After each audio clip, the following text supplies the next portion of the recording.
Listen to me. I came here to respect Caesar, not to appreciate him or something. This world always remembers and talks about the bad things others do, but the good things that people do die with them. So let Caesar's good go to heaven with him too. Buddhist says Caesar was greedy, and if that's the case, it is wrong. But Caesar has done the opposite of this. I was only allowed to talk at my friend's funeral when Brutus and all the other good guys nodded their heads. Caesar was my closest friend in the entire world.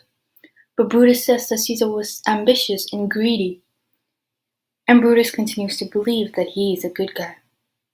When loads of captives were brought to Rome, Caesar used the ransom money for Rome.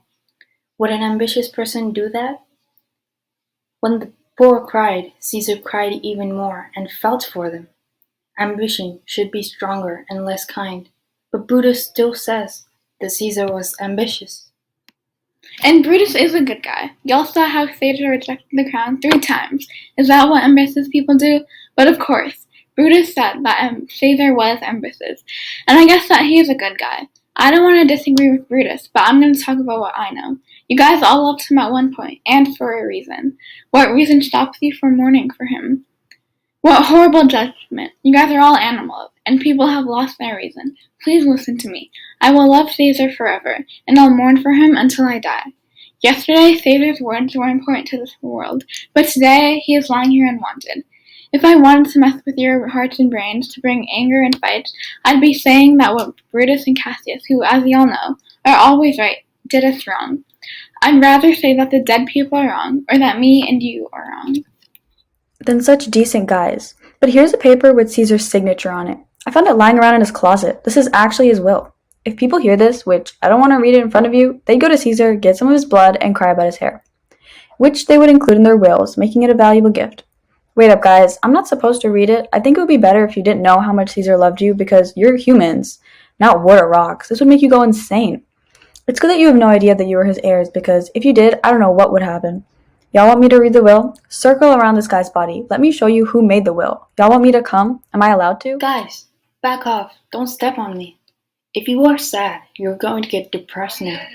Everyone should remember this cloak. The first time that Caesar wore it was on a summer evening.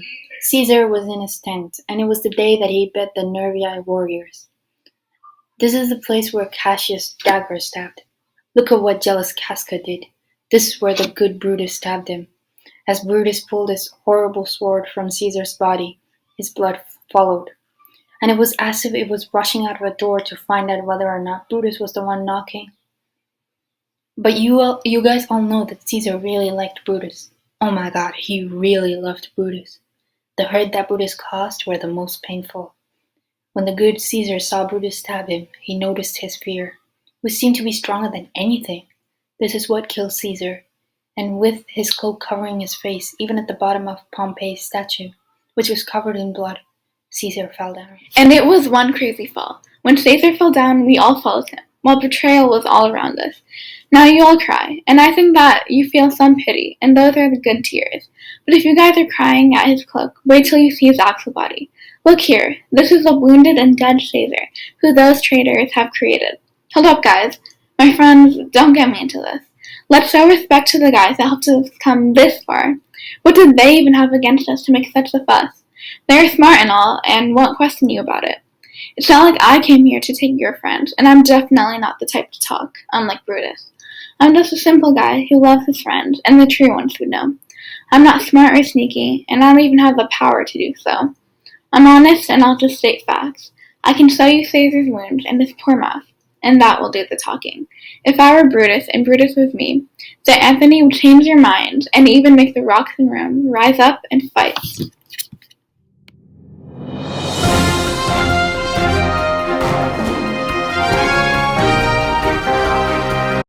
Everything highlighted in orange represents ethos.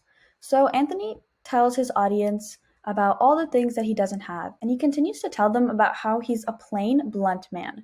So this means that he's really forthright and straightforward, which tells his audience that he is honest and forms a bond of trust between them.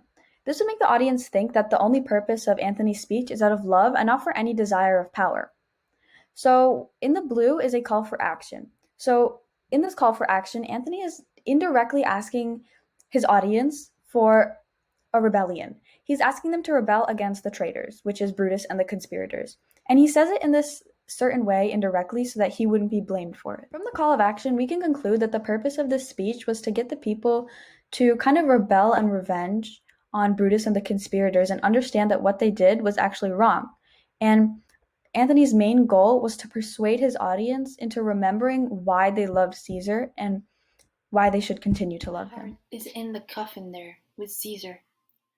The metaphor used here shows us that Antony is feeling bereft because of the death of his closest friend Caesar. This metaphor boosts the pathos used here, creating an emotional impact because the people know how close Caesar and Antony were. These words will make the audience, who are already emotional, understand Antony's pain. From this metaphor, we can convey his heartbroken and hurt tone here. The metaphor is very effective as it describes how Antony is feeling accurately. It also becomes clear to the audience that Antony's character traits are loving and considerate. Okay, so for this slide, I'll start off talking about ethos, where it says, I thrice presented him a kingly crown, which he did thrice refuse. Was this ambition? So this, Antony is appealing to ethos. There's credibility where the Romans get informed about how close their relationship actually is. Their bond, it's strong, and Antony truly knows the traits of Caesar and how real it is. And this information is given because it's accurate, and Antony is the one who knows Caesar the best. It's reassuring for the audience to know how credible this information really is.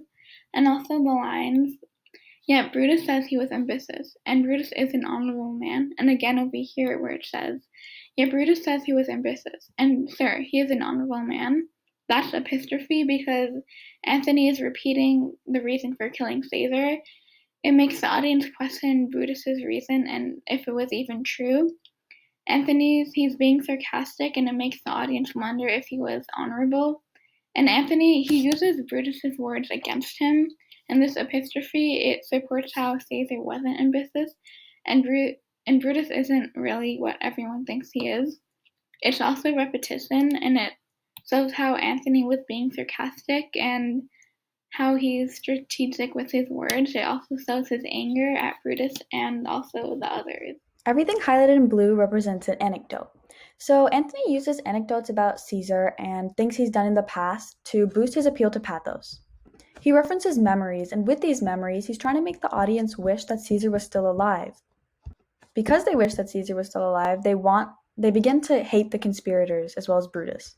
This again ties in with pathos. So everything highlighted in the orange represents pathos. So here Antony appeals to pathos by explaining exactly how Caesar died in detail. He points out who caused what wounds, and especially by Brutus, because Caesar loved and trusted Brutus, which proves to show that Brutus is not a trustworthy or honorable man. This evokes empathy and sorrowful emotions from the audience because they understand how much pain Caesar must have felt physically and emotionally during his last moments. There is an alliteration here. Come, I speak in Caesar's funeral. He was my friend, faithful, and just to me. The repetition of the letter F is used to describe the relationship between Antony and Caesar here. Antony is making it clear that he and Caesar had a really tight bond and close relationship.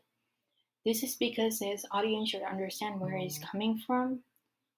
And this also boosts his appeal to ethos because it makes the Romans understand that he knew Caesar better than anyone else. And Antony uses anecdotes here.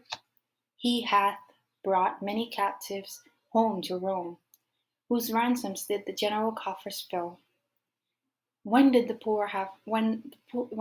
poor have cried, Caesar hath wept. So Antony is increasing Caesar's credibility here by using anecdotes. This is very impactful because these stories remind the people of Rome when the Caesar had genuinely care about the people. The repetition also shows his anger on Brutus and the others, which shows us how much he loved Caesar.